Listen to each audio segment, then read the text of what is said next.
Jaya Jaya Basava Hara Hara Basava Jaya Jaya Basava Hara Hara Basava Jaya Jaya Ramanuja Hari Hari Ramanuja Jaya Jaya Ramanuja Hari Hari Ramanuja Jaya Jaya Shankara Hara Hara Shankara Jaya Jaya Shankara Hara Hara Shankara Jnanam Jnanam Maunam Shunyam Jagrutam Swapnam Sushuptam Turiyam Akaram Ukaram Makaram Nishabdam Om Devi Katyayanyai Namaha Om Devi Kalaratriyai Namaha Om Devi Mahagauryai Namaha Om Devi Siddhidatriyai Namaha Agnya Chakram Sahasraram Matrupitru Guru Gayatri.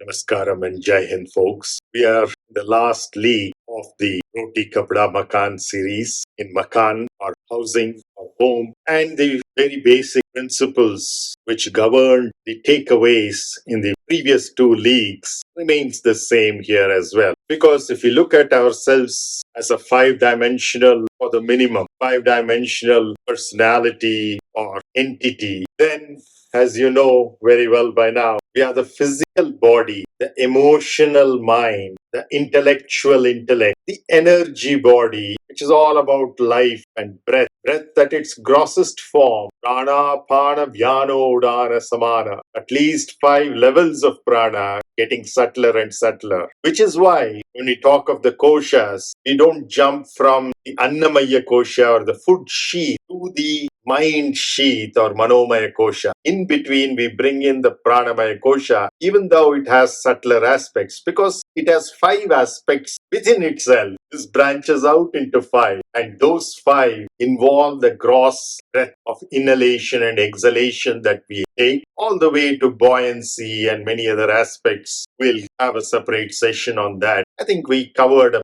bit of it in the kids series. That's the kindergarten that we had for spirituality. But after the Annamaya Kosha comes the Pranamaya Kosha and then the Manomaya Kosha. Now, whether we are talking of roti, kapda or makan, they are what are consumed or worn or occupied respectively by the physical body. But who says it is necessary for the physical body? It is the emotional mind, a little bit in conjunction with the intellectual intellect, which together put up rational arguments for the emotional likings and dislikes too, to ensure that the physical body gets food to eat, which the mind likes, which the sense organs feel happy to imbibe, and the clothes that it likes the body to wear, probably because it will get attracted towards people that whose attraction matters to it, and of course for it to occupy a certain kind of housing. But the real decision has to actually happen at the energetic level, because that involves the intelligence which is universal rather than the intellect which is individual and therefore self-protective, sharp, cutting instrument or tool. Whereas this accesses like teamwork, far more significant than teamwork. You've heard of the hare and tortoise story. Most of you perhaps have heard only the first part. And there's the second, third, and fourth part. Eventually, it's not the slow and steady which wins the race, not even the fast and the steady. And it's essentially not competition, but cooperation or teamwork which helps. And here we're talking of the entire universe as a single organism. Imagine the kind of teamwork. Already you know and experience certain aspects of it, how the different organs or systems of the body work together to create such a great physical body. Now, when we integrate the physical body with the emotional mind, the intellectual intellect, the energetic life breath, all the way up to life energy, or what is more appropriately called as prana. And then, of course, our true nature of Atman or Brahman, Parabrahman, I am Atma Brahma. At level, we recognize there is no boundary of any individual, which means a boundless state which cannot be physical. And therefore, the ultimate branch of science, physics, also gives way to metaphysics, beyond boundaries. And therefore, all of these, whether it is the food that we consume, or the clothes that we wear, or the house that we occupy, are essentially creating boundaries to shrink us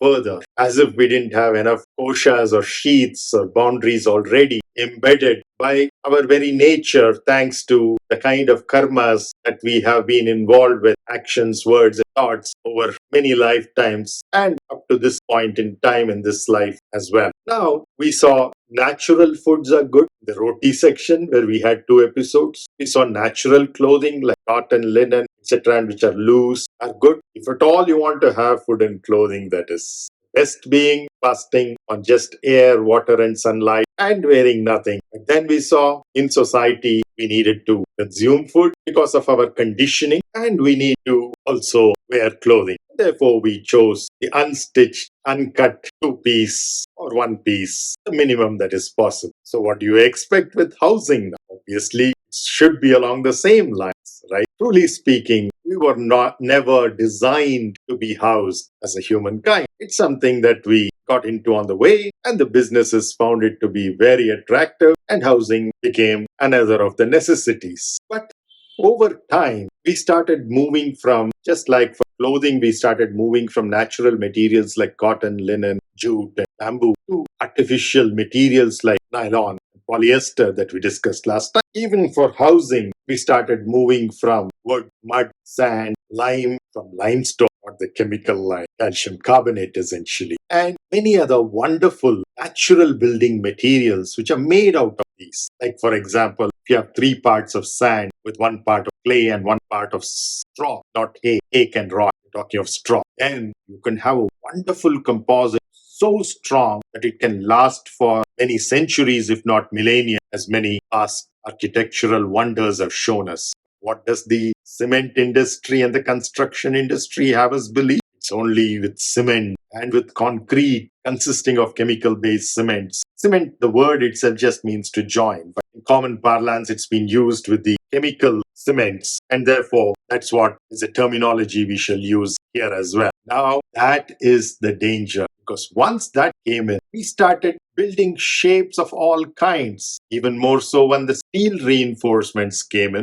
Have you seen any structure in nature which is polygonal in housing? No, it's we humans. We have come up with these straight lines, sharp corners, and polygons like square, rectangle, etc. The pentagon in the US. All of this is because we got a material which we wanted to show off. And therefore, we sacrifice what comes naturally with geometric strength by the very shaping geodesics. Why talk about structures on Earth? Look at the planets themselves, including Earth. They're all ovaloid, curved shapes. No straight, sharp corners, straight lines. It's all curved. Why? Because that gives certain geometric strength. And that's what geodesics is all about. And even more so when you go to elliptical structures. It's doubly curved structures where the curvature is different in 2 different directions, as opposed to a sphere or a spheroidal shape. Now, you see, when the maximum length from point to point on the ellipse, known as the major axis, divided by the minor axis, which is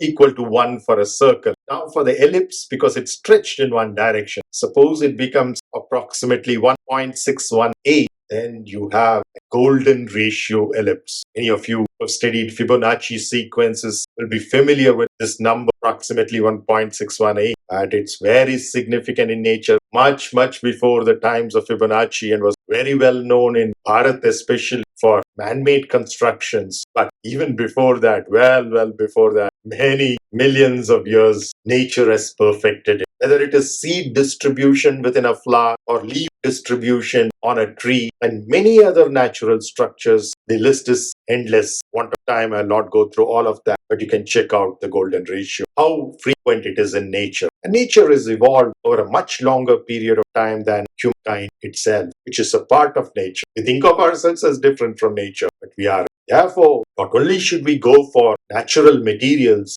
cob that I described to you already, or rammed earth, where you use either your hands, feet, or pneumatic devices to ram earth into tighter packaging so that it's much stronger. And then you could have adobe, which is essentially mud bricks, unlike the cement blocks that have unfortunately started spreading all over today, creating so much of negative energy, where you can have the mud block either burn or unburned, adobe as it is called, and super adobe, which is essentially going one step further and packing it in bags. Many in the West, especially in West Asian and European countries and even America, use plastic bags for it as if it's a recycling measure, which is in a way good. But since we are talking of spiritual consecrated places, which are essentially prana pratishta, then you need to use natural bags as well. Just like in composites, we said, if you need a true composite which is natural, you need not only a natural fibers but natural mattresses as well. Same thing here. The bags can be made out of jute, and there are rough varieties of jute which need not be the variety which is used for clothing, baggage, etc. This is a baggage for the buildings, and therefore the rough variety is good, and it can be plastered with lime. And when you need concrete, you could use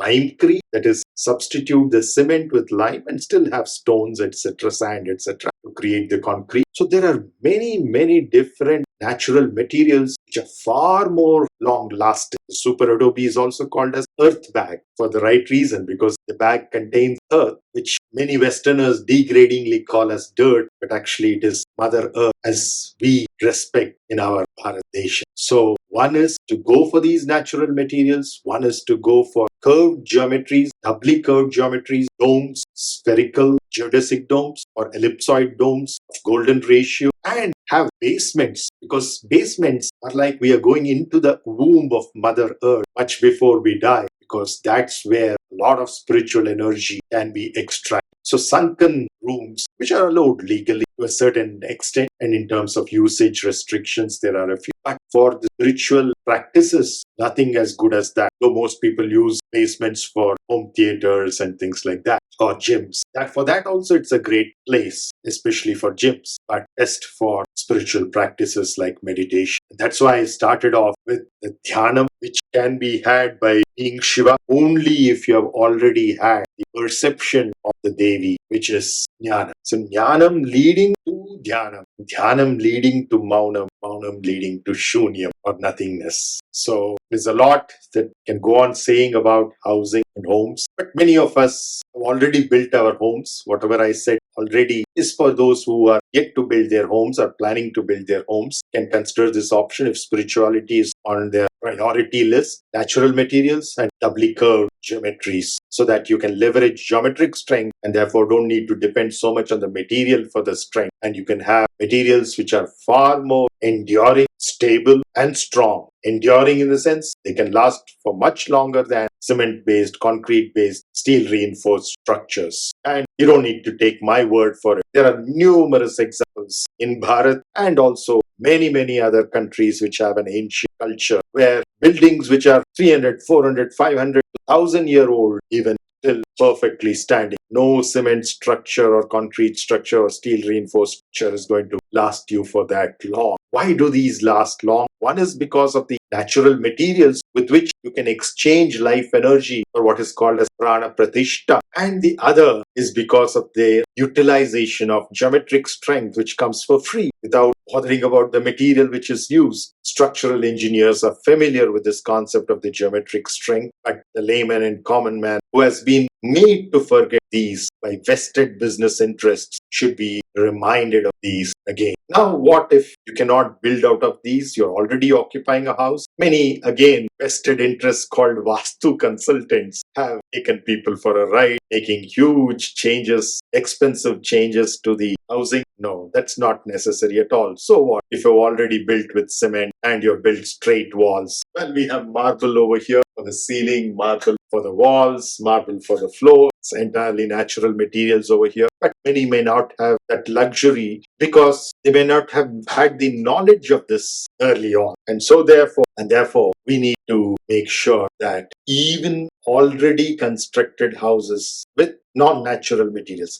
Truly speaking, there's nothing which is non-natural. Everything comes from what we have sourced from the earth, just like food and clothing too. But there are some which are much closer to the form that they were originally available in, and some, so much of so-called value addition has happened that truly is devaluation, taking them farther and farther away from their original nature and characteristics, structure and function, and therefore they are called as synthetic or artificial, and therefore they have lost the capacity to transmit life energy or for you to perform a prana pratishta. See, essentially, when we go to a temple, the deities there are vigrahas, special consumers. What do they consume? Prana of great saints, sages, and seers, and sthapatis who have breathed their life into it. And does that mean they died? No. Purnamada Purnamidam Purna Purnamudachyate Purnasya Purnamadhaya Purnameva Vashishyate. Om Shanti Shanti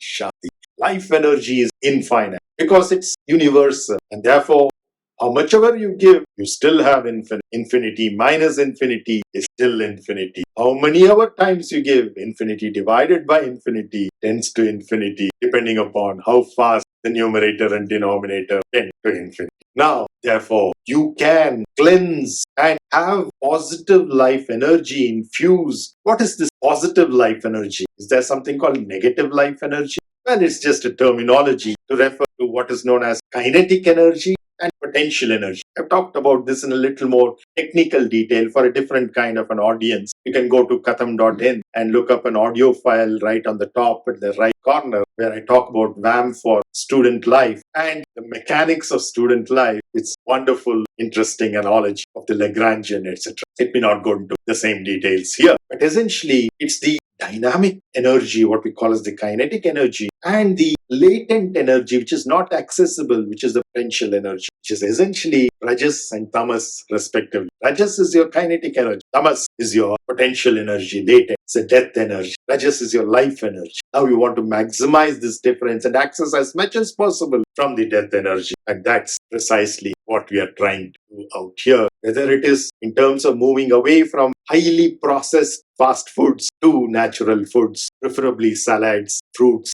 and vegetables, and whole grains, etc. And if at all, it has to be cooked in the least destructive manner, like at the most low temperature, heating, boiling, etc., not deep frying and things like that. Same way in clothing, we saw loose clothing with natural materials. Same thing we have seen today, natural materials with the right kind of geometries. But when you can't afford it or already you are occupying a place and you don't have a choice moving out or making changes or it's too expensive for you to do that, you can cleanse it by cleansing the 5 elements of solid, liquid, energy, gas, and space-time by chanting mantras, Vedic mantras. You don't need to go to anybody else. You can learn many of these. You can learn it online. There are many wonderful channels which can teach you chanting. And many of these chants are simple techniques of puja, which is a renewal, punarjayati, which employ the fire element or bringing sunlight into your home, more of sunlight, more of fresh air, having trees and plants closer. If that's not possible, at